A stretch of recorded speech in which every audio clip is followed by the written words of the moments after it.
इसरो द्वारा प्रक्षेपित चंद्रयान की सफलता की गवाह पूरी दुनिया बनी है। उसके बाद से ही पूरी दुनिया ये मानने लगी है कि भारत का अंतरिक्ष में दबदबा बढ़ने लगा है। और जिस तरह से चंद्रयान ने सफलता अर्जित की है, उसके बाद विश्व की बड़ी शक्तियों को ये मानने के लिए बाध्य होना पड़ा है कि भारतवर्ष तेज़ी के साथ तरक्की कर रहा है। समय दुर्गा पूजा का है, लिहाजा विभिन्न पूजा पंडालों में इस थीम को उतारने की कोशिश हुई है। मेरे पीछे जो तस्वीर देख पा रहे हैं, ये गाड़ीखाना चौक स्थित शक्ति स्रोत संघ के द्वारा निर्मित पूजा पंडाल है। फिलहाल ये निर्माणाधीन है, लेकिन जो बाहरी जो फेस है वो लगभग तैयार हो चुका है। और सामने में तस्वीरें आप देखेंगे किस तरह से चंद्रयान की आकृति को पेश किया गया है और चंद्रयान की सफलता को यहाँ कहीं भी बताने की कोशिश की गई है। और जाहिर सी बात है, एक मैसेज देने की कोशिश है कि किस तरह से इसरो ने इस कामयाबी को हासिल किया है। तो लगातार इस पर काम चल रहा है और लगातार जो क्लब के लोग हैं, संघ के लोग हैं, उस पर नज़र बना कर रखे हुए हैं। लेकिन तस्वीरों के माध्यम से आप देख पा रहे हैं किस तरह से चंद्रयान की आकृति को यहाँ पर उकेरा गया है बेहद ही खूबसूरती के साथ। ये तो बाहरी है, एंट्रेंस के पास की तस्वीर है। अंदर में जो तस्वीर है वो अब निर्माणाधीन है, लिहाजा वो तस्वीर हम नहीं दिखा रहे हैं। लेकिन बाहर की तस्वीर देखकर आपको अंदाज़ा होगा कि किस तरह से पूरा का पूरा जो ब्रह्मांड है यहाँ पर उतारने की कोशिश हुई है। कुछ एक लोग हैं, उनसे बात करने की हम कोशिश करते हैं। क्या इसका पर्पस क्या है, क्या उद्देश्य है ये चंद्रयान बनाने का?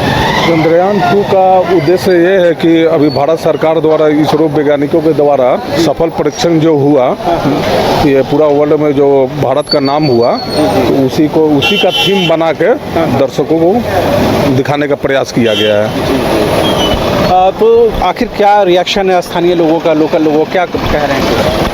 पूरा लोकल क्या, पूरा ये रांची शहर में ये शक्ति स्रोत संघ द्वारा जो बनाने का काम हो रहा है, उसका चारों तरफ बहुत ज़्यादा प्रोत्साहन मिल रहा है। ये कितना आ गया ये सारा निर्माण? ये लगभग 20 लाख रुपये 20 लाख रुपये खर्च हो गया है। और ये इसका उद्देश्य ये भी है कि लोगों को बताया जाए कि भारत इस तेज़ी के साथ बढ़ रहा है। लोगों को ये बताया जाए कि भारत आज विश्व में किस जगह पे पहुंचा है। इतना अच्छा सफल परीक्षण हुआ इसरो वैज्ञानिकों के द्वारा, उस चीज़ को जितना भी यहाँ पे भक्तगण आएंगे उनको दिखाने का काम या दर्शाया गया है। ठीक, एक बार फिर से तस्वीरों में आपको दिखाते हैं। और ये सिर्फ एक पूजा पंडाल नहीं है, कई पूजा पंडालों की थीम जो है वो अलग अलग है।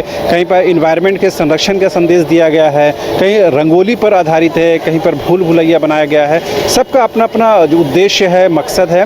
लेकिन इस चंद्रयान को देखकर आपको अंदाज़ा होगा कि किस तरह से इसरो ने अंतरिक्ष में अपना जो झंडा गाड़ा है और उस सफल प्रक्षेपण के बाद पूरा विश्व है कहीं न कहीं ये मानने के लिए बाध्य हुआ है कि अंतरिक्ष में भारत का दबदबा बढ़ा है। जाहिर सी बात है, इसका मकसद कहीं न कहीं लोगों को जागरूक भी करना है और ये बताना भी है कि किस तरह से लगातार जो है जो भारत के जो वैज्ञानिक है, भारत के जो साइंसदान हैं, वो कहीं न कहीं तरक्की कर रहे हैं। और लगातार जो उनके कार्यों की वजह से भारत जो है विश्व में अपनी शिनाख्त और पहचान को स्थापित करने में सफल हुआ है। और चूँकि अभी दुर्गा पूजा का समय चल रहा है, लिहाजा बड़ी संख्या में जब लोग पूजा पंडालों के दर्शन के लिए आएंगे तो जाहिर सी बात है यहाँ से कुछ न कुछ संदेश ग्रहण करेंगे और उस संदेश को कहीं ना कहीं वो आगे कम्युनिकेट करेंगे। और ये कहीं ना कहीं फ़ायदा पूरे समाज को होगा, पूरे देश को होगा।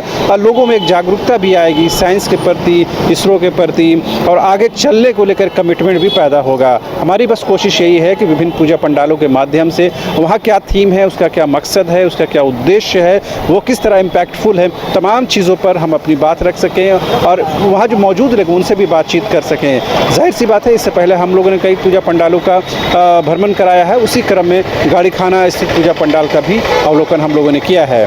फिलहाल मुझे यानी शहनवाज को और हमारे कैमरा सहयोगी विकास को दीजिए इजाज़त। नमस्कार।